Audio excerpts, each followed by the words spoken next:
Le vide spatial scintillait lorsque le vaisseau Acheronar émergea de son seau hyper-propulsé. Des anneaux saturniens se dessinèrent chantés sur l'écran, véritable chef-d'œuvre céleste, qui captiva momentanément l'équipage extraterrestre. Le capitaine Volunder, dont les écailles irisées reflétaient la faible lumière du pont, se pencha en avant, impatient. Ce système, banal sur leur carte céleste, détenait la clé de la survie de leur espèce. Du moins, il l'espérait. Les scanners ne détectaient aucune civilisation avancée, rapporta la navigatrice Thalassie, ses tentacules dansant sur l'interface holographique. Uniquement des ondes radio primitives, comme prévu. Volander hocha la tête, une lueur de déception traversant son visage. Avancez vers la troisième planète. Peut-être trouverons-nous. Un éclair aveuglant jaillit de l'obscurité, baignant le pont d'une lumière crue. Des alarmes retentirent tandis que le vaisseau tanguait violemment. Impossible. La voix de Thalassie se brisa de panique. Une signature énergétique sans précédent dans notre base de données. Les paupières intérieures de Volander clignèrent gimminant rapidement, essayant d'assimiler la situation. Comment un monde prétendument primitif pouvait-il posséder une telle puissance de feu? Ses pensées trépidantes furent interrompues par une transmission grésillante, le traducteur universel peinant à suivre. Vaisseau non identifié. Vous êtes entré dans un espace restreint. Coupez immédiatement les moteurs et préparez-vous à l'abordage. La voix était froide, autoritaire. Volander échangea un regard avec son officier scientifique, Néris. Ses taches bioluminescentes pulsaient d'anxiété. « Il ne devrait pas avoir cette capacité, » murmura Néris. « Nos systèmes furtifs sont clairement inefficaces, » conclut Volander d'un ton grave. « Ouvrez un canal. » Alors que Volander tentait d'expliquer leurs intentions pacifiques, une escadre de vaisseaux élégants se matérialisa autour d'eux. Des vaisseaux élégants se matérialisèrent autour d'eux. Leur design était déconcertant, mélange de lignes anguleuses, presque primitives, mais scintillant d'un champ énergétique inexplicable. L'amiral Erin Murphy se tenait sur le pont de l'UES, son visage buriné illuminé par des écrans holographiques. Des années passées à défendre les frontières de la Terre contre des visiteurs extraterrestres peu amicaux avaient aiguisé son instinct jusqu'au fil du rasoir. « Rapport d'étape !» aboya-t-elle, les yeux rivés sur le vaisseau extraterrestre. Le capitaine de corvette Mika Lane, penché sur sa console, débitait un flot de données. « Monsieur, leur technologie est incohérente. Des capacités d'hyperpropulsion, mais un blindage minimal. Des capteurs sophistiqués, et pourtant, ils n'ont pas détecté notre grille de défense. » Murphy fronça les sourcils. « Un piège ? Une tablette analysant les données en temps réel. Les signes biologiques indiquent des réactions de stress extrême. Ils sont sincèrement surpris. » Murphy hocha la tête, son esprit explorant les scénarios possibles. Maintenir les protocoles de confinement. Se préparer à un éventuel abordage, mais sans précipitation. Ces humains, comme ils se nommaient eux-mêmes, se déplaçaient avec une efficacité éprouvée. Volander observa, mêlé d'admiration et d'appréhension, des silhouettes en armure se matérialiser directement sur leur passerelle. La technologie nécessaire à une téléportation aussi précise était considérée comme dépassant leur propre capacité depuis des siècles. Une silhouette s'avança, son casque se rétractant pour révéler un homme au visage sévère. « Je suis le major Quentin Faulkner. Vous vous conformerez à toutes les instructions. Toute action hostile sera immédiatement réprimée par la force. » Volander leva lentement ses membres supérieurs, un geste universel de reddition. « Nous ne voulons aucun mal. Nous venons chercher de l'aide pour notre peuple. » Les yeux de Faulkner se plissèrent, mais une lueur de curiosité traversa son visage. Il tapota un appareil à son poignet et un champ scintillant enveloppa l'équipage d'Ashénar. « Un champ de confinement », murmura Néris, sa curiosité scientifique prenant momentanément le dessus sur sa peur. Mais la signature énergétique ne ressemble à rien de ce que nous avons répertorié. Alors qu'ils étaient escortés hors de leur vaisseau, le regard de Volunda fut attiré par une structure massive se profilant au loin. Une station spatiale, mais d'une ampleur inimaginable. Sa conception était un méli-mélo de styles, des sections qui semblaient assemblées à partir de matériaux primitifs, à côté de modules hyper avancés et brillants. Le docteur Elias Mbeke, le plus grand xénolinguiste de la Terre, arpentait nerveusement la salle de conférence sécurisée de la station. L'opportunité d'étudier une nouvelle langue extraterrestre le faisait pratiquement vibrer d'excitation. Le docteur amiral. La voix de l'amiral Murphy coupa sa rêverie. « N'oubliez pas, c'est un premier contact. Nous avons besoin d'informations, mais soyez prudents. Bonjour, j'espère que vous appréciez la vidéo jusqu'ici. Si c'est le cas, n'hésitez pas à cliquer sur « J'aime » et à vous abonner à la chaîne. Cela contribue grandement à son développement et à sa diffusion. Voyons maintenant ce qui va suivre. » Mbeke hocha la tête, se ressaisissant. Alors que la porte s'ouvrait, révélant la délégation extraterrestre, il ne put s'empêcher de sursauter. Leurs plaques bioluminescentes pulsaient selon des motifs complexes, une forme de communication non verbale dont il n'avait fait que théoriser. Fascinant, il souffla, s'attirant le regard sévère de Murphy. L'extraterrestre de tête, le capitaine Volander, avait-il pris la parole le premier. « Votre technologie dépasse notre entendement. Pourtant, nos scanners n'ont révélé que des ondes radio primitives. Comment est-ce possible ?» Murphy et Mbeki échangèrent un regard. L'amiral choisit ses mots avec soin.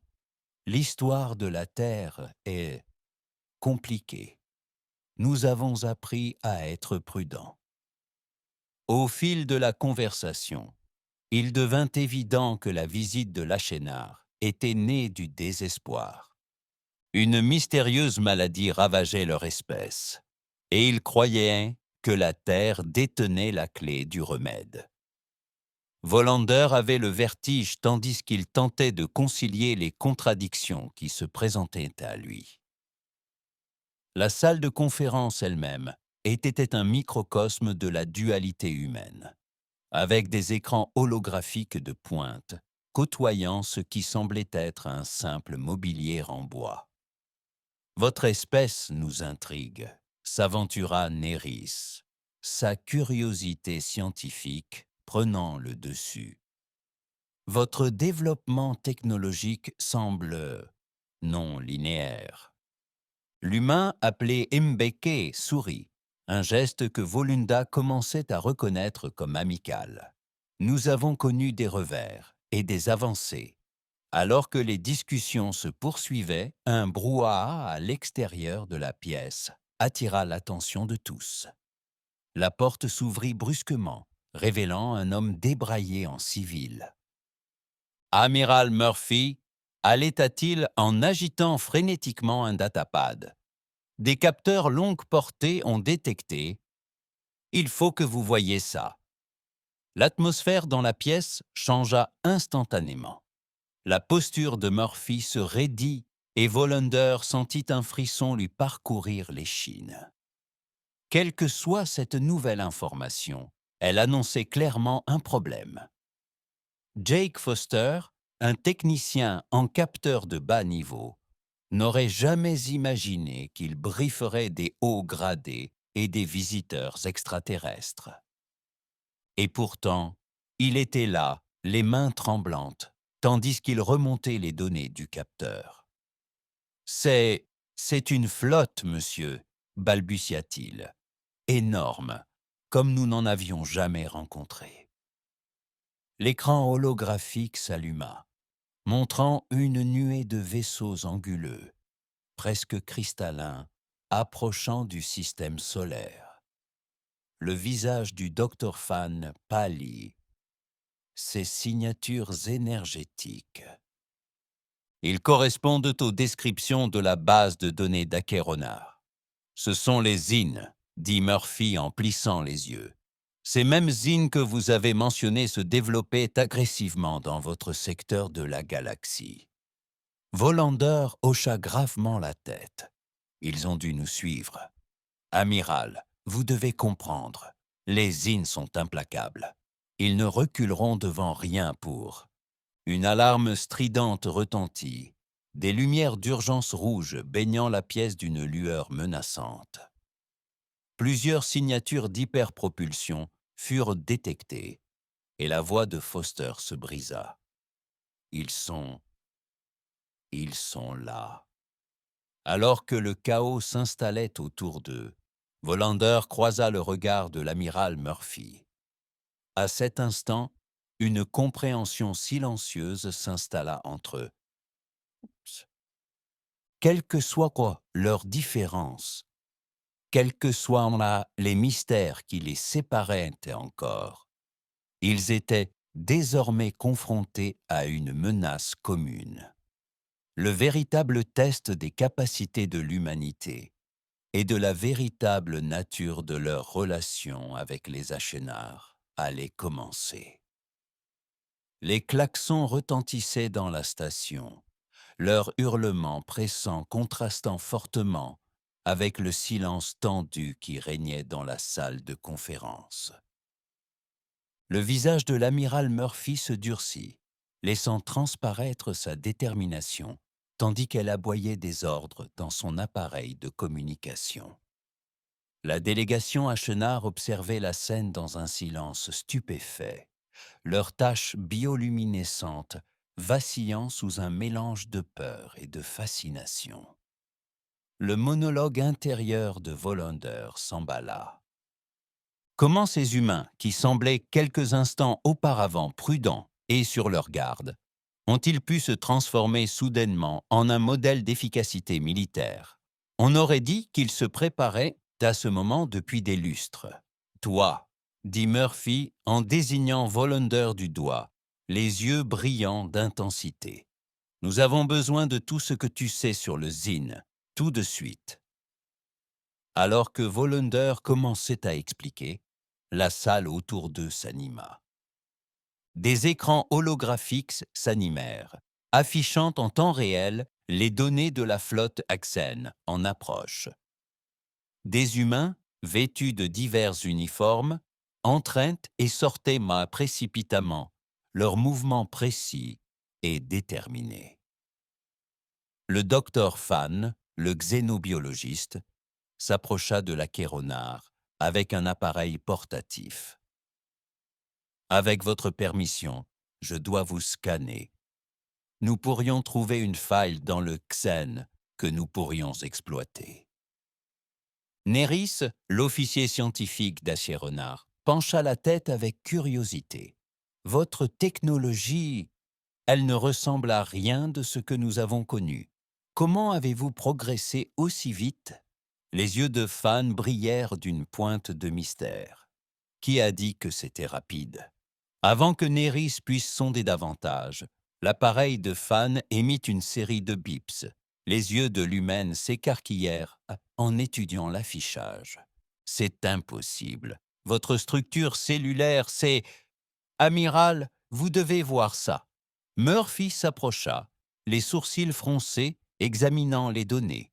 Elle échangea un regard chargé avec Fan avant de se tourner vers Laquernard. On dirait que nous avons beaucoup de choses à discuter. Mais d'abord, nous avons une affaire plus urgente à régler. Le major Quentin Faulkner se tenait au garde-à-vous dans le centre de commandement de la station, entouré d'une multitude d'écrans holographiques et d'un personnel affairé. Il regarda l'amiral Murphy entrer, suivi de près par la délégation extraterrestre. « Rapport de situation », demanda Murphy. Une jeune lieutenant, les doigts dansant sur un clavier translucide, répondit sans lever les yeux. « Flotte Zine en approche à des vitesses subluminiques. Temps estimé pour atteindre l'orbite de Jupiter, 47 minutes. » Murphy hocha la tête, l'esprit déjà en train d'élaborer des stratégies. Activez l'Hélios. Protocole, et obtenez-moi une ligne directe vers la base lunaire. Faulkner ne put s'empêcher de remarquer la confusion sur les visages des Aquernards. Il se pencha et parla à voix basse.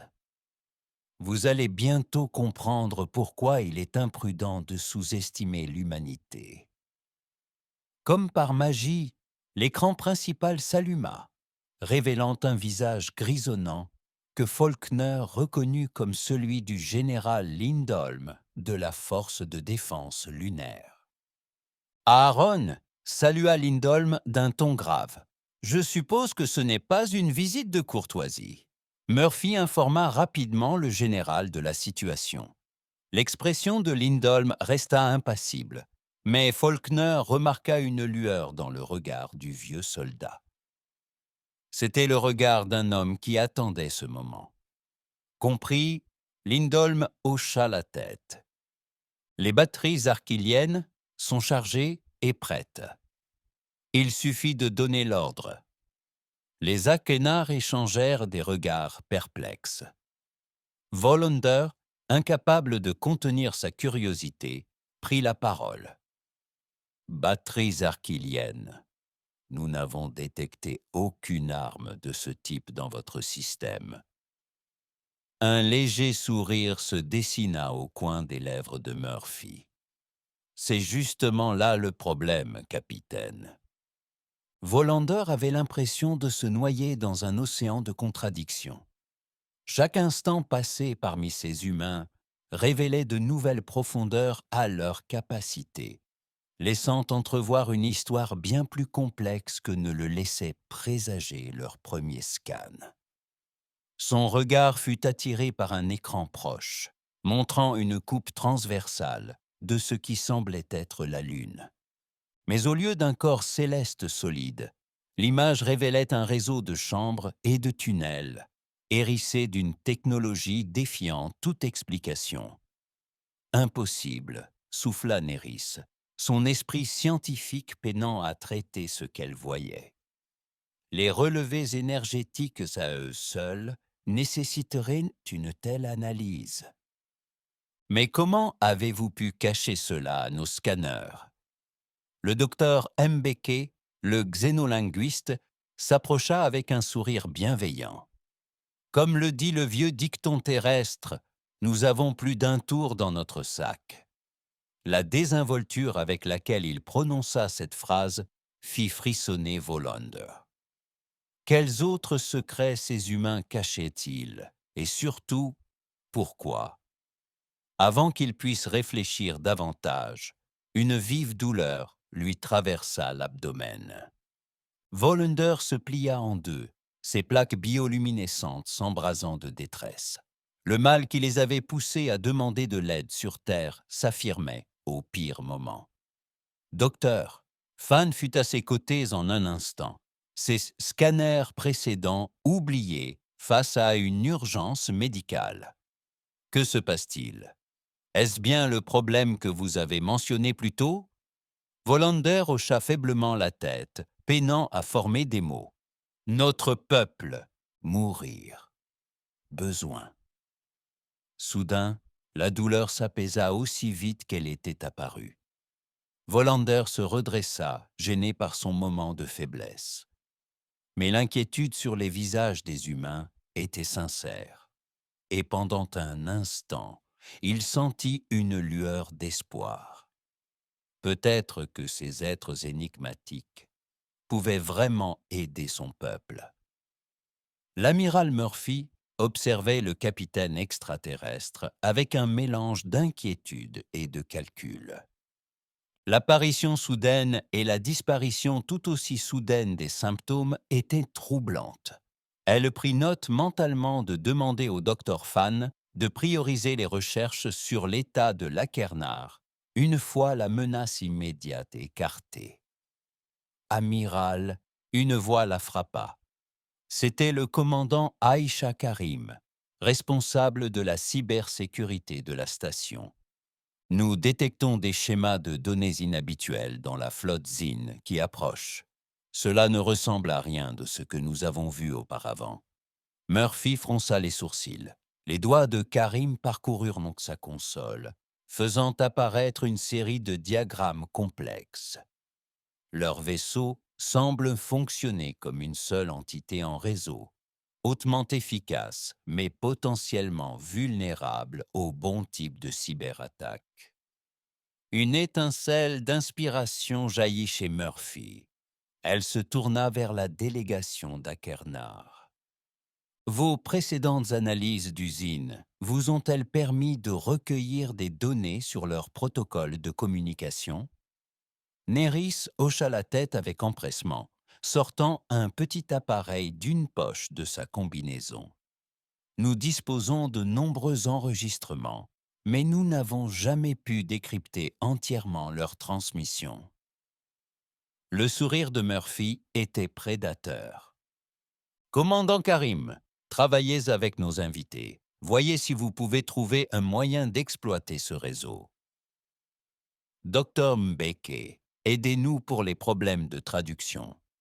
Tandis que l'équipe improvisée se rassemblait autour de la station de Karim, Murphy reporta son attention sur l'écran principal. La flotte Zine était désormais visible, un essaim de forme cristalline qui semblait absorber la lumière environnante. Général Lindholm, s'adressa-t-elle au commandant lunaire, préparez-vous à exécuter l'opération éclat de soleil à mon signal, mais cessez le feu jusqu'à ce que je vous donne l'ordre. Lindholm hocha la tête, son image vacillant légèrement tandis qu'il se tournait pour transmettre les ordres à son équipage. Nyris se retrouva emporté par un tourbillon d'activité, son appréhension passée laissant place à un sentiment grandissant de crainte. La vitesse à laquelle ces humains s'adaptèrent aux nouvelles informations était stupéfiante. Elle observa les doigts du commandant Karim danser sur des interfaces qui semblaient réagir autant à la pensée qu'au toucher.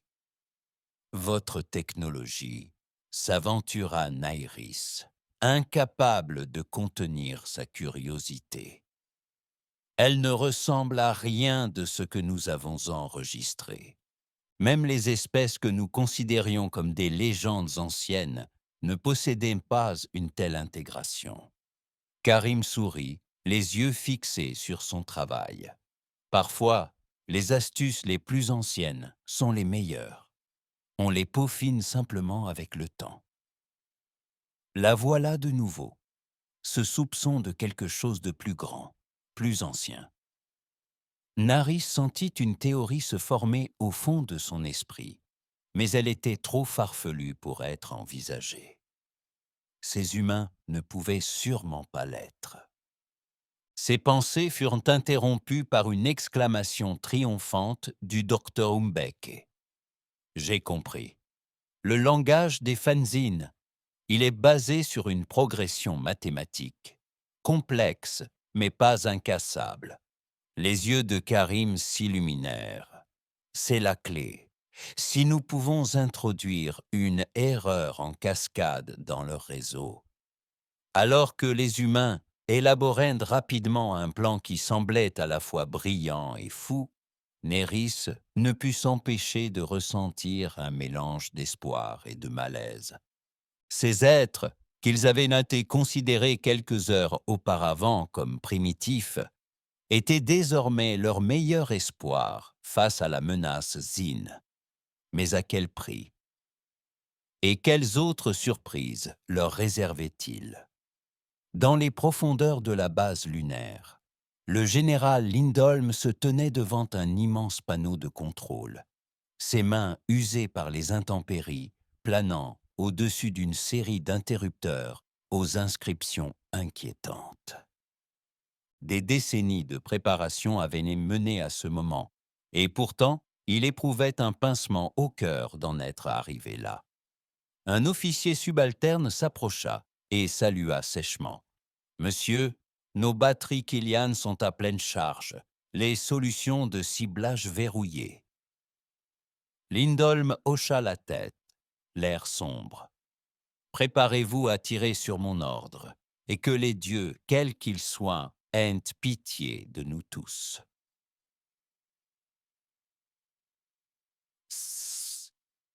De retour à la station, l'amiral Murphy observa les derniers éléments de leur plan hâtivement assemblés. Le commandant Karim et les scientifiques d'Achanar avaient accompli des miracles en développant une cyberarme capable, en théorie, de perturber toute la flotte Zin. « C'est prêt, amiral », annonça Karim d'une voix tendue. « Mais nous n'aurons qu'une seule chance. Si ça échoue, le regard de Murphy se durcit, puis on fera ça à l'ancienne. » Elle tapota son appareil de calme. « Tout le monde se prépare à un éventuel combat. Ce n'est pas un exercice. » Dans toute la station et sur les vaisseaux de tout le système solaire, les humains se précipitèrent vers les postes de combat. Des armes endormies depuis des siècles ronronnèrent de nouveau, provoquant des ondes à travers la structure même de l'espace-temps. Volander observa avec émerveillement les humains se transformer sous ses yeux. Toute apparence de primitivité avait disparu. À sa place se tenait une race de guerriers, dont les mouvements étaient synchronisés, avec une efficacité qui témoignait d'innombrables batailles livrées et gagnées. Une pensée le taraudait.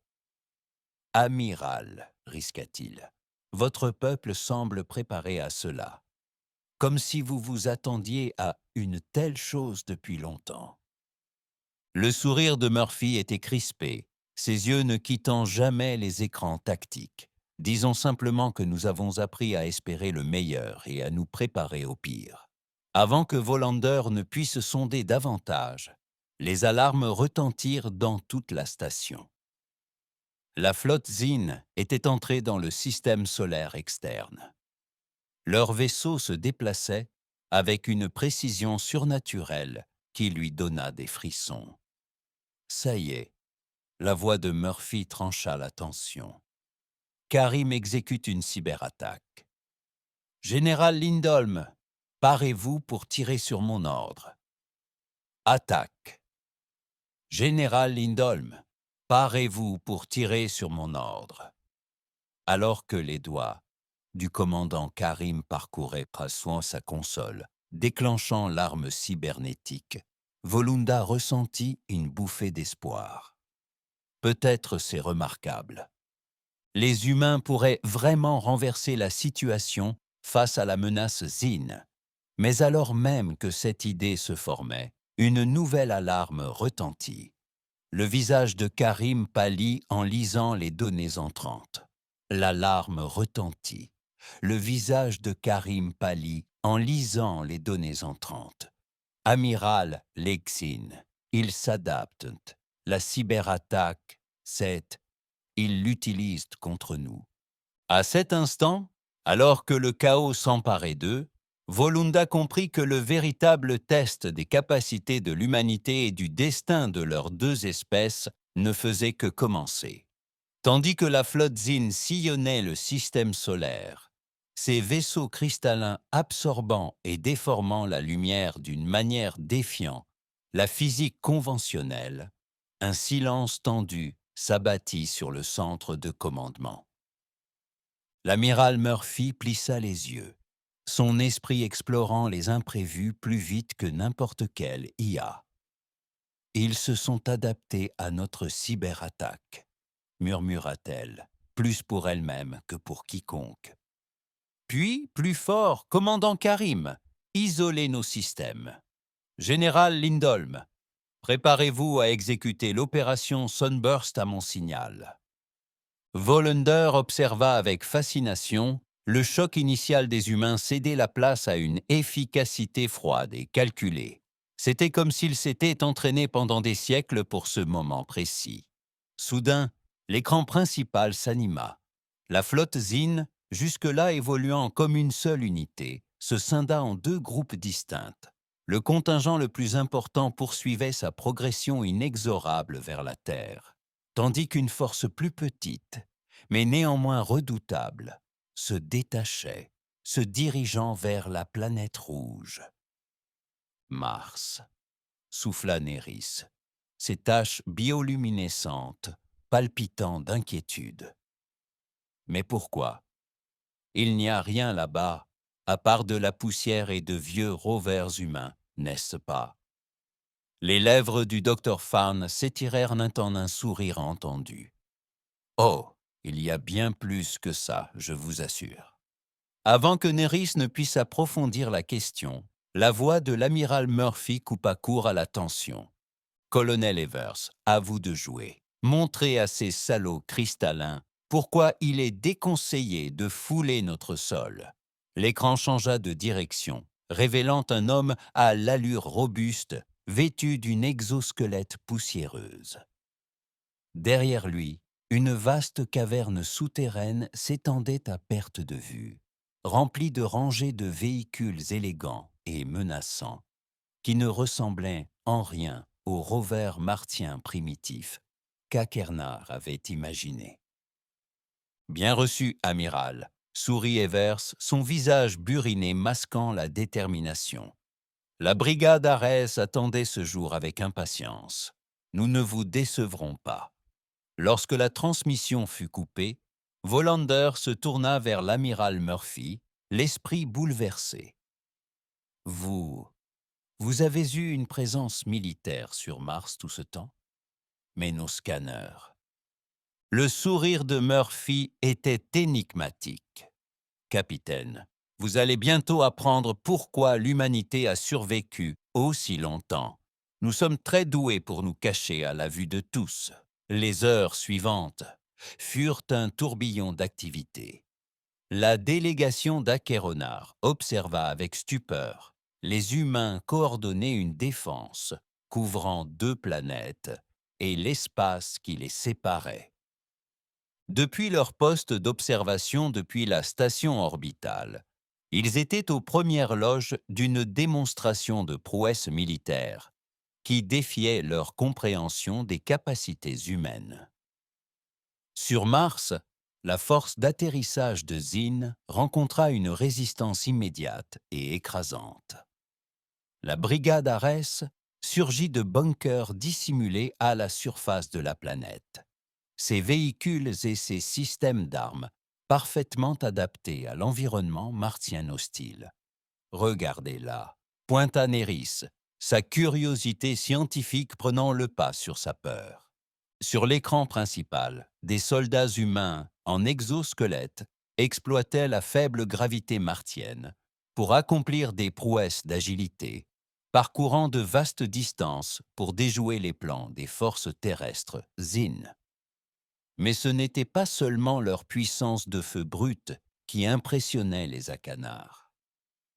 Les humains faisaient preuve d'une puissance tactique qui les impressionnait. Les humains ont fait preuve d'une créativité tactique frisant l'artistique. Ils ont utilisé les tempêtes de poussière de la planète pour masquer leurs mouvements, ont attiré les forces Xin dans des embuscades, dans d'anciens cratères d'impact, et ont même transformé en armes le régolithe sous leurs pieds. « Incroyable !» murmura Volander, en observant une escouade de soldats humains utiliser une sorte d'appareil sonique pour déclencher une tempête de poussière localisée, aveuglant et désorientant un groupe d'attaquants Zin. Leur adaptabilité est sans précédent. Le docteur Mbeke, qui avait. Après avoir observé en silence, il prit la parole. Vous savez, un vieux dicton terrestre dit que la nécessité est mère d'invention. Notre histoire. Disons simplement que nous avons connu beaucoup de nécessités. Alors que la bataille faisait rage, les Achénards ne purent s'empêcher de remarquer de subtiles allusions au passé de l'humanité. Des références à d'anciens conflits, des tactiques qui semblaient affinées par d'innombrables guerres, et une technologie qui évoquait une civilisation bien plus ancienne que son âge apparent. Sur la surface martienne, le colonel Evers mena un assaut audacieux sur le principal site d'atterrissage des Xins. Sa voix grésillait dans les communications, stable malgré le chaos environnant, comme à Olympus Mont Saint-Bellamy. Sauf que cette fois, les insectes sont bien plus gros. L'allusion anodine à ce qui avait dû être un précédent conflit sur Mars fit tourner la tête de Volander. Depuis combien de temps les humains combattaient-ils? Et contre quoi? Mais il n'y avait pas de temps à perdre. Le cours de la bataille était en train de tourner. Les Zin, malgré toute leur puissance technologique, semblaient incapables de s'adapter aux tactiques constamment changeantes des défenseurs humains. Leur approche rigide, basée sur l'esprit collectif qui leur avait si bien servi dans l'espace, s'avérait un handicap sur le terrain imprévisible de Mars.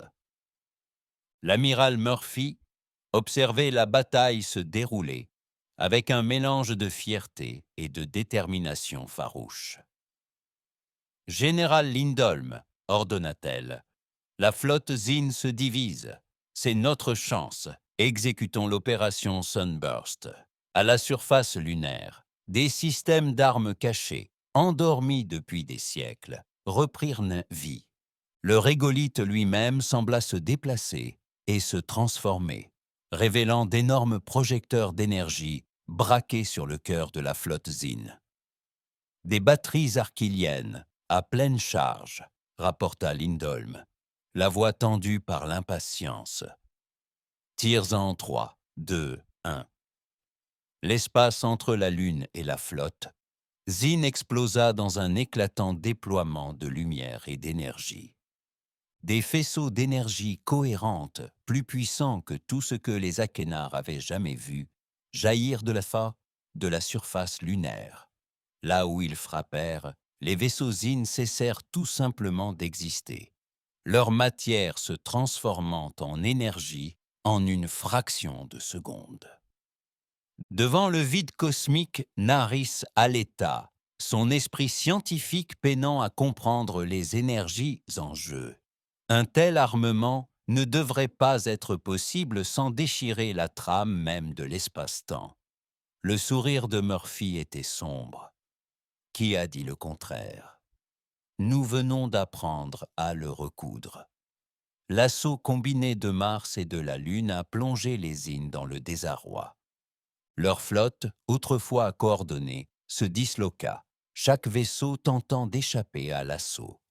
Sur Mars, la bataille terrestre tourna à la déroute. Les forces de Zin, coupées de leur flotte principale, se retrouvèrent débordées et submergées par la brigade Arès. Alors que le dernier vaisseau Zin quittait le système solaire, des acclamations résonnèrent dans la station. Les humains s'embrassèrent, leur détachement professionnel d'antan cédant la place à une émotion vive. Mais au milieu de la célébration, Volander remarqua l'amiral Murphy se tenant à l'écart, l'air pensif. « Amiral », il s'approcha prudemment. C'était au-delà de tout ce que nous aurions pu imaginer. Vous avez sauvé non seulement votre monde, mais aussi le nôtre. Comment pourrons-nous vous remercier un jour? Murphy se tourna vers lui, le poids des années pesant bien au-delà de son âge apparent. En nous aidant à préparer la suite, capitaine, les Zin reviendront, et ils ne seront pas seuls. Ce n'était que le début. Alors que le sens de ces paroles s'imposait, Volunder sentit un frisson lui parcourir l'échine. Il observa le centre de commandement, voyant la célébration sous un jour nouveau. Ces humains ne savouraient pas seulement une victoire, ils se préparaient à un conflit plus grand encore. À cet instant, entouré d'une technologie et de tactiques inexplicables, Volunder commença à comprendre la véritable nature de l'humanité. Il ne s'agissait pas d'une simple race spatiale, mais d'une chose plus ancienne, qui avait vu l'essor et le déclin des civilisations, qui se préparait à ce moment depuis plus longtemps que l'Achéronard ne pouvait le comprendre. Comme si elle lisait dans ses pensées, le docteur Fan s'approcha, sa légèreté passée à une intensité solennelle. « Capitaine, je pense qu'il est temps que nous discutions de cette maladie qui affecte votre peuple et de la raison pour laquelle vous avez été attiré par la terre. » Volunda hocha la tête, l'esprit troublé par les implications. Alors qu'il suivait le docteur Fan jusqu'à une salle de conférence privée, il ne parvenait pas à s'empêcher de penser qu'il allait découvrir des secrets qui transformeraient sa compréhension de la galaxie. Derrière eux, l'écran principal montrait la surface de Mars, où les soldats humains commençaient déjà à reconstruire et à fortifier leur position. En orbite, des vaisseaux restés cachés pendant la bataille émergèrent de champs d'astéroïdes habilement camouflés, prenant position défensivement autour de la planète. Le message était clair. L'humanité avait fini de se cacher. La galaxie allait bientôt comprendre pourquoi cette espèce, apparemment si jeune et vulnérable, avait survécu tandis que d'autres étaient tombés. Et les Akénars, par un coup du sort cosmique, se retrouvèrent au cœur d'une histoire bien plus vaste qu'ils n'auraient pu l'imaginer.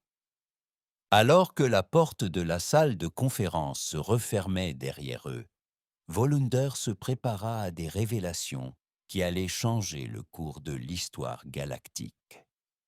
La véritable nature de l'humanité, le secret de sa longévité et le jeu cosmique auquel il se livrait depuis des éons étaient sur le point d'être dévoilés. Et avec eux, peut-être, la clé pour sauver son propre peuple de la mystérieuse affliction qui l'avait poussé sur terre. Alors que la porte de la salle de conférence se fermait dans un sifflement pneumatique, Volander sentit le poids d'innombrables étoiles peser sur lui. L'expression du docteur Farn était un mélange de gravité et d'excitation à peine contenue lorsqu'elle activa un écran holographique qui remplissait le centre de la pièce. « Ce que vous allez voir, » commença-t-elle d'une voix basse et intense, a été classé au plus haut niveau depuis des millénaires. Capitaine, le malheur de votre peuple. Ce n'est pas un hasard s'il vous a conduit sur Terre. L'hologramme vacilla, se résolvant en l'image d'une double hélice. Mais ce n'était pas un ADN ordinaire. Il se tordait et se repliait de manières impossibles, sa structure défiant les lois de la biologie telles que Volander les comprenait. Ceci, poursuivit Fan, est l'ADN humain, ou plutôt ce qu'il est devenu. Les taches bioluminescentes de Volander s'embrasèrent sous le choc. Impossible! Quelle complexité! Il faudrait des millions d'années d'évolution guidée pour essayer des milliards, interrompit Fan, les yeux fixés sur l'écran tourbillonnant. L'humanité n'est pas jeune, capitaine. Nous sommes anciens, peut-être l'espèce la plus ancienne de la galaxie. Avant que Volander ait pu assimiler cette révélation, des alarmes retentirent dans toute la station. La voix de l'amiral Murphy grésillait dans l'interphone, tendue mais maîtrisée. Tout le monde à ses postes. Les IN se regroupen. Dr. Fan, amenez nos invités au centre de commandement. Nous pourrions avoir besoin de leurs conseils. Tandis qu'il s'élançait dans les couloirs, l'esprit de Volander s'emballait. Les paroles de Fan étaient stupéfiantes. Si les humains étaient vraiment si vieux, alors leur niveau technologique apparent, leur civilisation tout entière, tout cela n'est qu'une façade, n'est-ce pas? Demanda-t-il alors qu'il montait dans un ascenseur. Votre apparence primitive, votre avancée apparemment récente dans l'espace. Le sourire de Fan était à la fois triste et fier. Nous avons appris à nos dépens que révéler notre vraie nature a tendance à compliquer les choses. Les portes de l'ascenseur s'ouvrirent, révélant un centre de commandement transformé. Fini la prétention à une technologie limitée. Des écrans holographiques emplissaient l'espace, diffusant des données en temps réel provenant de tout le système solaire. Au centre, l'amiral Murphy se tenait devant une représentation tridimensionnelle de la flotte ZIN en approche. Rapport d'étape, aboya-t-elle, tandis que Fan et Volander approchaient. Le major Faulkner, le visage sombre, répondit. Les ans ont adapté leur formation. Ils utilisent une sorte d'intrication quantique pour coordonner leurs mouvements. Nos tactiques précédentes ne fonctionneront pas. Murphy hocha la tête, les yeux fixés sur l'écran. Il est temps de leur montrer de quoi nous sommes vraiment capables. Lancez le protocole Lazarus. Il est temps de leur montrer de quoi nous sommes vraiment capables. Lancez le protocole Lazarus. Un frisson d'impatience parcourut l'équipage humain. Volander échangea un regard avec Néris, qui venait d'arriver avec le docteur Mbeck. Quelle nouvelle surprise ces énigmatiques humains nous réservaient-ils? Comme en réponse à sa question muette, l'affichage holographique se modifia. La Lune, qui semblait un orbe statique et sans vie, commença à se transformer. De vastes pans de sa surface se fendirent, révélant d'immenses hangars. De là surgirent des vaisseaux comme Volunda n'en avait jamais vu. Ils se déplaçaient avec une fluidité organique, leurs coques miroitant de champs d'énergie qui courbaient la lumière autour d'eux.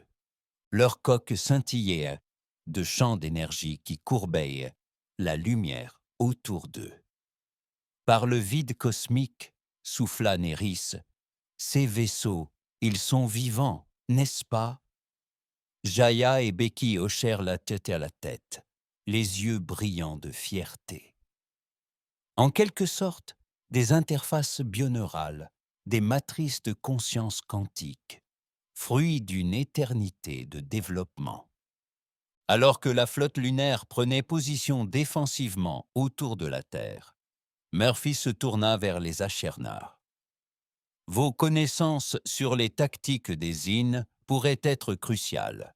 Nous avons besoin de tous les avantages possibles.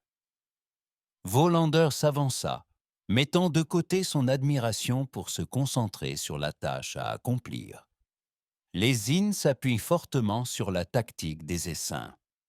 Leurs vaisseaux individuels sont relativement faibles, mais ils utilisent l'intrication quantique pour agir comme une entité unique et coordonnée. Néris ajouta « Leurs armes sont basées sur l'accélération de particules exotiques. Dévastatrices, elles possèdent une signature énergétique distincte avant le tir. » Murphy plissa les yeux, songeuse. « Intrication quantique, dites-vous? Intéressant. » Elle se tourna vers un groupe d'officiers rassemblés autour d'une console séparée. Lancez le projet Oracle. Voyons comment leur esprit de ruche gère un peu de chaos. Alors que les officiers humains passaient à l'action, Volunda ne put s'empêcher de s'émerveiller de leur efficacité. C'était comme s'ils avaient répété ce scénario d'innombrables fois. Peut-être, vu ce qu'ils savaient désormais de leur âge réel, l'avaient-ils fait? L'écran principal vacilla, révélant l'immensité de l'espace entre la Terre et Mars. La flotte Zine apparut comme un essaim d'éclats cristallins, en formation serrée et précise. À leur approche, la flotte de défense lunaire s'avança pour les intercepter. S'ensuivit une bataille sans précédent à Valunda. Les vaisseaux humains se déplaçaient avec une grâce incroyable, leurs manœuvres défiant les lois de la physique. Ils semblaient anticiper les attaques des Zines avant même qu'elles ne surviennent, se faufilant à travers les seins avec une précision calculée. « Comment font-ils » demanda Néris. Sa curiosité scientifique l'emportait sur sa peur. Fan, qui surveillait un écran séparé, répondit « Projet Oracle. Nous utilisons des algorithmes prédictifs quantiques pour anticiper leurs mouvements. Combattre le feu par le feu, pour ainsi dire. Mais les Zines ne furent pas vaincus facilement. Leur nombre était immense, et pour chaque vaisseau détruit par les humains, 2 autres semblaient le remplacer. La bataille faisait rage dans tout le système solaire, Mars devenant un point stratégique clé. La voix du colonel Ever grésillait dans les communications, tendue mais déterminée. Amiral, des vaisseaux de débarquement Zine tentent d'établir une tête de pont à Val Marineris. Demande de soutien orbital. La réponse de Murphy fut immédiate. Batterie lunaire Oméga. Cible Val Marineris. Frappe chirurgicale uniquement. Nous ne voulons pas remodeler tout le canyon. La surface de la Lune scintilla, tandis que d'énormes armes énergétiques émergeaient de silos cachés. Des faisceaux de lumière cohérente, plus puissants que tout ce que Lachénard avait jamais vu, traversèrent l'espace. Là où ils frappèrent la surface martienne, les forces de Zine cessèrent tout simplement d'exister, se vaporisant en un instant. « Incroyable !» murmura Voland. « La précision requise pour une telle attaque à cette distance. »« Nous avons beaucoup d'entraînement, » dit Faulkner d'un ton sombre, les yeux fixés sur l'écran tactique. Alors que la bataille faisait rage, Volander commença à remarquer des schémas récurrents dans les attaques des Zines. Leur tactique d'essaim, bien qu'initialement écrasante, avait un rythme, une vulnérabilité. « Amiral, dit-il, une idée se forma. L'intrication quantique des Zines. Ce n'est pas seulement une question de coordination. Je pense que c'est leur façon de percevoir la réalité elle-même. » Murphy se tourna vers lui, le regard perçant. « Explique-moi. » Leurs vaisseaux se déplacent à l'unisson, certes, mais regardez comment ils réagissent à nos attaques. Il y a un décalage d'une fraction de seconde, comme si l'information devait se propager à toute leur flotte. Naris comprit, ces plaques bioluminescentes pulsant d'excitation. Si nous pouvions perturber cet enchevêtrement, nous pourrions les aveugler, conclut Murphy, un sourire prédateur illuminant son visage. Docteur Fan, vous souvenez-vous de ce petit projet sur lequel vous travailliez? Celui que j'avais dit trop dangereux pour être testé? Les yeux de Fan s'écarquillèrent. L'agitateur de mousse quantique? Mais, amiral, les risques sont moindres que celui de perdre cette bataille, dit Murphy fermement. Faites en sorte que cela se réalise. Tandis que Fan se précipitait vers une autre console, Ses doigts parcourant les interfaces holographiques, Volander ressentit un mélange d'anticipation et d'effroi. Quelle nouvelle merveille ou quelle nouvelle terreur ces humains s'apprêtaient-ils à déclencher? La réponse arriva quelques instants plus tard, lorsqu'une série de satellites, jusque-là dissimulés en orbite terrestre, s'activèrent. Ils commencèrent à émettre une étrange énergie pulsée qui sembla faire onduler la structure même de l'espace. L'effet sur la flotte Zin fut immédiat et dévastateur. Leur formation parfaite se transforma en chaos lorsque les vaisseaux entrèrent en cas en collision, leurs attaques coordonnées s'effondrant. Près du vide cosmique, Naris souffla. « Qu'avez-vous fait? Nous avons perturbé l'écume quantique, expliqua Fan, la voix à la fois empreinte d'admiration et d'inquiétude. En fait, nous avons brouillé la structure sous-jacente de l'espace-temps dans cette région. L'intrication quantique du Zin ne peut fonctionner correctement. Volander observait avec stupéfaction la flotte humaine prendre l'avantage. La coordination du Zin étant brisée, la supériorité tactique et technologique des forces terrestres commença à renverser la situation. Mais la victoire, semblait-il, aurait un prix. Alors que la perturbation quantique se propageait, des alarmes retentirent dans tout le centre de commandement. « Amiral !» cria Faulkner d'une voix tendue, le champ de perturbation s'étend au-delà de nos prévisions. S'il continue à s'étendre à ce rythme, le visage de Murphy se durcit. Il pourrait atteindre la Terre. Fan, pouvons-nous l'arrêter? Les doigts de Fan dansèrent sur sa console, son expression devenant de plus en plus affolée. Le processus est auto-entretenu. Je ne peux pas l'arrêter. Alors que la panique gagnait le centre de commandement, Valundre sentit un calme étrange l'envahir. Dans ce moment de crise, voyant ces humains anciens affronter une menace de leur propre création, il comprit pourquoi ils avaient caché leur véritable nature si longtemps. Le pouvoir qu'ils exerçaient était aussi terrifiant qu'impressionnant. Mais ils comprenaient aussi autre chose. Quelque chose que les humains, au cours de leur millénaire d'existence, avaient peut-être oublié. « Amiral, dit-il d'une voix perçant le chaos, je crois savoir comment arrêter ça, mais j'aurais besoin d'accéder à votre réseau de communication quantique. » Murphy hésita un instant avant d'acquiescer. « Fais-le. » Alors que Volander s'approchait de la console de communication, il sentit le poids de deux civilisations peser sur ses épaules. Le sort de la Terre, de son peuple, et peut-être de la galaxie elle-même, était en jeu.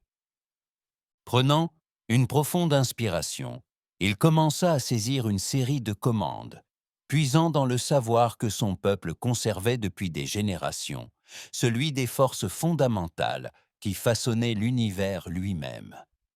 Tandis que ses doigts parcouraient l'interface extraterrestre, mêlant la sagesse akanar à la technologie humaine, Volander ne put s'empêcher de sourire. C'était peut-être pour cela que son peuple avait été attiré sur Terre, non seulement pour y chercher de l'aide, mais aussi pour l'offrir en retour. Les effets de l'agitateur de mousse quantique commencèrent à se propager, menaçant d'engloutir la Terre dans une bulle d'espace-temps déformée. Mais lorsque les modifications de Volunda firent effet, un nouveau schéma apparut. Les ondulations commencèrent à interférer les unes avec les autres, créant des points de stabilité dans le chaos. « Ça marche !» s'exclama Fan, les yeux écarquillés, étudiant les relevés. La perturbation s'effondre sur elle-même. À mesure que la menace pour la Terre s'estompait, l'attention se concentrait à nouveau sur la flotte Zin. Sans leur coordination quantique, ils étaient bien peu de taille face à la puissance combinée des forces humaines. Les vaisseaux s'écroulèrent les uns après les autres, sous les frappes précises des batteries lunaires et la grâce fluide de la flotte bioneurale. En quelques heures, tout fut terminé. Les vaisseaux Zin restants, ceux qui pouvaient encore manœuvrer, quittèrent le système solaire, laissant derrière eux un cimetière de débris cristallins dérivant entre les planètes. Alors que les acclamations de la victoire résonnaient dans le centre de commandement, Volander se retrouva au centre de l'attention. L'amiral Murphy s'approcha. Volander se retrouva au centre de l'attention. L'amiral Murphy s'approcha, son expression mêlant gratitude et curiosité. « Vous nous avez tous sauvés », dit-elle simplement. « Comment ?» Les plaques bioluminescentes de Volander vibraient d'un mélange complexe d'émotions. « Il semble, amiral, que nos peuples aient plus en commun que nous ne le pensions. Le mal qui nous a amenés sur Terre est lié aux mêmes forces fondamentales que vous manipuliez. » La compréhension s'est faite jour dans les yeux de Murphy. « Vous dites que votre peuple a dû faire face à des perturbations quantiques à l'échelle biologique. » Néris s'avança, sa curiosité scientifique prenant le pas sur le protocole. « C'est plus que ça, amiral. Je crois comprendre maintenant pourquoi nous avons été attirés par la Terre. Votre peuple, au cours de votre histoire inimaginablement longue, a dû affronter et surmonter les mêmes défis qui menacent aujourd'hui notre espèce. » Un lourd silence s'abattit sur le centre de commandement, tandis que les implications s'imposaient. Humains et Achernar se demandaient si leur rencontre n'était peut-être pas le fruit du hasard, mais une nécessité cosmique. Dr. Fan fut la première à rompre le silence, sa voix emplie d'une détermination renouvelée. « Nous devons comparer nos expériences. Immédiatement. Si nous parvenons à combiner nos connaissances, nous pourrions non seulement guérir votre peuple, conclut Murphy, mais aussi ouvrir la voie à de nouvelles connaissances bénéfiques pour nos deux espèces. Alors que l'on préparait un échange scientifique complet, Volander sentit son regard attiré par l'écran principal. Il y voyait la Terre, sereine et bleue, apparemment inchangée par la bataille épique qui venait de se dérouler pour sa défense. Pourtant, il savait que tout avait changé. La galaxie allait entrer dans une nouvelle ère. L'humanité, ancienne et puissante, sortait de l'ombre. Les Achernas, forts de leur connaissance unique, seraient là pour les guider et les soutenir, et ensemble, ils relèveraient tous les nouveaux défis que le cosmos leur réservait. Alors que le centre de commandement bourdonnait d'activité, les préparatifs étant déjà en cours pour la prochaine phase de coopération entre les humains et les Achernas, Volander s'accorda un instant de réflexion. Le voyage qu'il avait conduit sur Terre en quête de salut était devenu bien plus grand. C'était le premier pas vers un avenir plus radieux que ce que chacune des deux espèces aurait pu imaginer seule. Le centre de commandement vibrait d'un calme inquiétant, tandis que l'amiral Murphy étudiait l'écran holographique. Volander observait, fasciné par l'intensité de son regard. La flotte Zin, un essaim d'éclats cristallins, flottait immobile dans l'espace, sa formation antérieure, brisée par la perturbation quantique. « Ils se regroupent », murmura Murphy, ses doigts traçant des motifs dans l'air. « Mais regardez, ici, et ici. Elle souligna plusieurs points de l'hologramme. Ils retombent dans leur vieux schéma, prévisible. Le docteur Fan se pencha, les sourcils froncés. Vous pensez qu'ils reviennent à une sorte de programmation de base? Murphy hocha la tête, un sourire prédateur aux commissures des lèvres. Exactement. Et nous allons utiliser cela contre eux. Volander sentit un frisson lui parcourir l'échine. La désinvolture avec laquelle ces humains discutaient de la manière de déjouer une force qui terrorisait son peuple depuis des générations était presque effrayante. « Amiral, s'aventura-t-il, comment pouvez-vous être aussi sûr de leurs mouvements? Même avec leur coordination perturbée, les Zines sont connus pour leur adaptabilité. » Murphy se tourna vers lui, les yeux brillants d'une connaissance qui semblait traverser des éons. « Capitaine, quand on joue à ce jeu depuis aussi longtemps, on apprend à discerner les schémas. Malgré leur puissance technologique, les Zines sont toujours liés par leur nature. Avant que Valunda ne puisse sonder davantage, des alarmes retentirent dans toute la station. Sur l'écran principal, une section de la flotte Xin bondit soudainement en avant, ses armes énergétiques se chargeant. Réseau de défense lunaire, secteur 7, aboya Murphy d'une voix calme, malgré la menace imminente. Exécutez le protocole chimère. La surface de la Lune scintilla tandis que des plateformes d'armes dissimulées émergeaient. Mais au lieu de tirer, elles commencèrent à émettre une étrange énergie pulsée. Les vaisseaux Zines en progression se retrouvèrent soudain enveloppés dans un champ scintillant. « Quoi? Que leur arrive-t-il » s'exclama Néris, sa curiosité scientifique prenant le dessus sur sa peur. Le docteur Fan sourit, la fierté perceptible dans sa voix. Nous réécrivons leur code de base en temps réel. Ces vaisseaux sont désormais sous notre contrôle. Valondre observa, stupéfait, les vaisseaux Zines capturés se retourner contre leur propre flotte, semant le chaos et la confusion. Les Akernas s'échangèrent un regard, leurs plaques bioluminescentes pulsant d'un mélange de choc et d'admiration. Un tel niveau de manipulation technologique, souffla Naris, ne devrait pas être possible. La puissance de calcul requise est considérable, conclut Murphy, toujours concentré sur la bataille. Mais quand on dispose des ressources d'un système solaire entier, on serait surpris de ce qui est possible.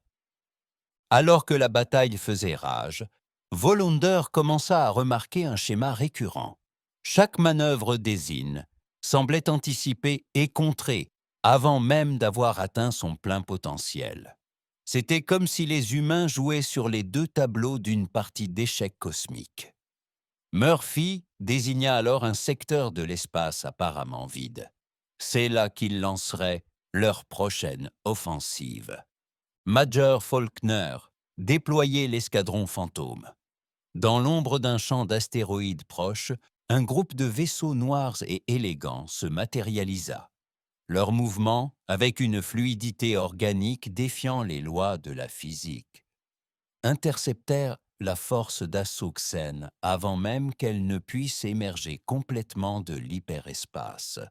« Impossible », murmura Volander. « Comment le saviez-vous » Le sourire de Murphy était énigmatique. Disons que nous avons acquis une solide expérience dans la lecture des courants cosmiques. Au fil des heures, le cours de la bataille a basculé en faveur de l'humanité. Les Zines, dont l'essaim autrefois coordonné s'était réduit à des poches de résistance dispersées, se sont retrouvés débordés à chaque tournant. Dans un pari désespéré, un groupe de vaisseaux capitaux Xin tenta de percer les défenses de la Terre, visant à attaquer directement la surface de la planète. « Ils deviennent prévisibles », soupira Murphy, presque déçu. Docteur Fan, Je pense qu'il est temps de leur montrer pourquoi la Terre est restée intacte si longtemps. Fan hocha la tête, ses doigts dansant sur une interface holographique. Activation du protocole Aegis. L'écran changea de direction, montrant une vue de la Terre depuis l'orbite. À l'approche des vaisseaux XN, l'atmosphère de la planète commença à scintiller.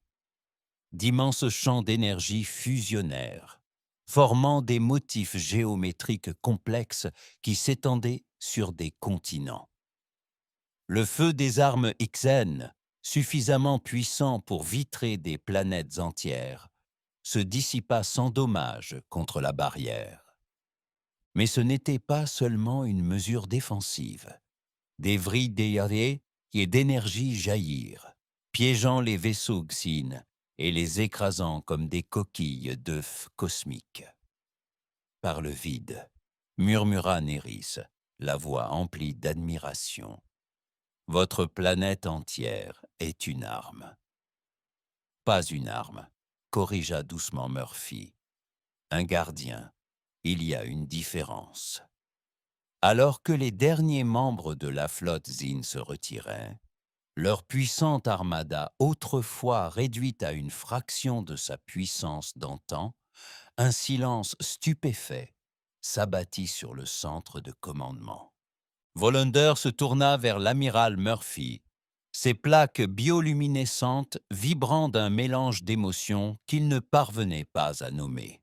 « Votre peuple, qui êtes-vous vraiment ?» Murphy échangea un regard avec le docteur Fan et le major Faulkner. Après un moment de silence, elle hocha la tête. « Je crois qu'il est temps que nous discutions, capitaine. À propos de qui nous sommes et des raisons pour lesquelles votre peuple était si attiré par la terre. » L'amiral conduisit Volander et Néris dans une chambre privée adjacente au centre de commandement. Lorsque la porte se referma derrière eux, les murs scintillèrent, se transformant en un vaste champ d'étoiles. « Ce que vous allez apprendre, » commença Murphy, sa voix prenant une résonance qui semblait traverser des millénaires, a été caché à la galaxie plus longtemps que la plupart des civilisations. Le champ stellaire se déplaça, se concentrant sur une planète bleu-vert familière, la Terre. Mais sous leurs yeux, les continents commencèrent à se déplacer. Les océans montaient et descendaient, et de grands cataclysmes remodelaient sans cesse la face de la planète. « L'humanité n'est pas jeune, » poursuivit Murphy. « Nous sommes anciens, peut-être la plus ancienne espèce encore existante. » Des images défilaient, des humains primitifs découvraient le feu, construisaient des pyramides, lançaient des fusées dans l'espace. Mais, entre ces scènes familières, on entrevoyait quelque chose de plus. Des humains marchant parmi les étoiles, façonnant des planètes et luttant contre des horreurs cosmiques indescriptibles. Nous avons vu des civilisations s'élever et s'effondrer. La voix de Murphy était douce, presque mélancolique. Nous avons combattu dans des guerres qui ont traversé des galaxies et négocié des traités de paix entre des entités existant au-delà du temps et de l'espace. Volander sentit sa compréhension de l'univers changer. Mais pourquoi se cacher? Pourquoi prétendre être une jeune espèce émergente? Le sourire de Murphy était triste, car, capitaine, nous avons appris à nos dépens que la galaxie n'est pas toujours clémente envers ses aînés. Certains cherchaient à voler notre savoir, à exploiter notre pouvoir à leur propre fin. Et d'autres, plus jeunes, s'opposaient à nos conseils et voulaient tracer leur propre voie sans notre intervention. Les images se modifièrent à nouveau, montrant la Terre telle qu'elle apparaissait maintenant. Une magnifique bille bleue, apparemment inchangée par les éons écoulés. Alors nous nous sommes retirés, poursuivit Murphy.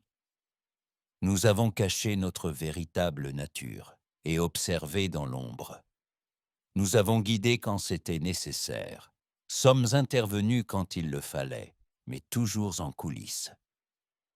Néris, inhabituellement silencieux, a finalement pris la parole.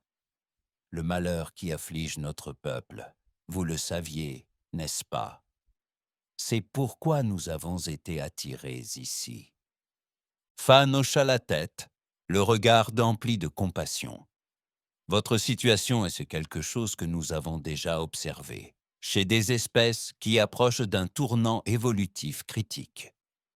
Nous ne pouvions pas intervenir directement, mais nous pouvions vous guider dans la bonne direction.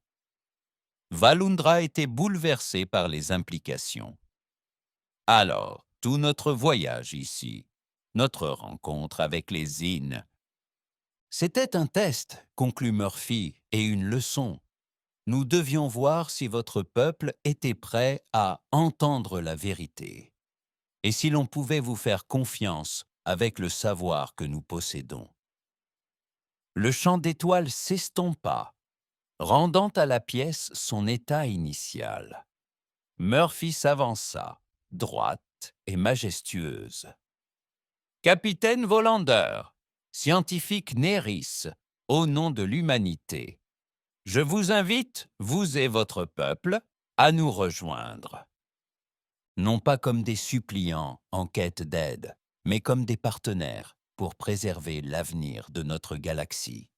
Volander sentait le poids d'innombrables étoiles peser sur lui.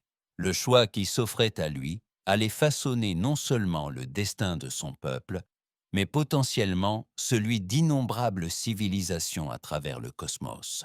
« Il y a tant à vous montrer », dit Murphy, la voix emplie d'un mélange d'excitation et de prudence.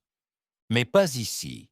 Si vous le souhaitez, nous aimerions poursuivre cette discussion à la surface de la Terre, dans un lieu plus propice à des révélations de cette ampleur. » Tandis que Volander et Naris échangeaient un regard, leurs plaques bioluminescentes vibrant d'un mélange complexe d'émotions, ils savaient que, quelle que soit leur décision, rien ne serait plus jamais comme avant. La véritable nature de l'humanité, gardienne ancestrale du cosmos, avait été révélée. Et avec elle, un nouveau chapitre de l'histoire galactique allait s'ouvrir. Le voyage qui les avait conduits sur Terre en quête de salut était devenu bien plus grand. Il était devenu le premier pas vers un avenir plus radieux et plus complexe que ce que chacune des deux espèces aurait pu imaginer seule. Alors qu'ils s'apprêtaient à descendre à la surface de la Terre, Volander ne pouvait s'empêcher de se demander quels autres secrets ce monde antique recelait, et quel rôle son peuple jouerait-il dans le drame cosmique qui allait se dérouler. Les réponses, il le soupçonnait, seraient à la fois merveilleuses et terrifiantes. Mais une chose était sûre, l'univers ne serait plus jamais le même. Salut à tous! Je suis ravi que vous soyez arrivés et jusqu'ici. J'espère que vous avez apprécié la vidéo. N'oubliez pas de cliquer sur j'aime et de vous abonner. C'est vraiment important pour la chaîne, vraiment important. Et j'ai encore une chose pour vous. J'ai sélectionné une autre vidéo à regarder. Cliquez simplement sur la carte ici ou ici pour la playlist complète. À bientôt.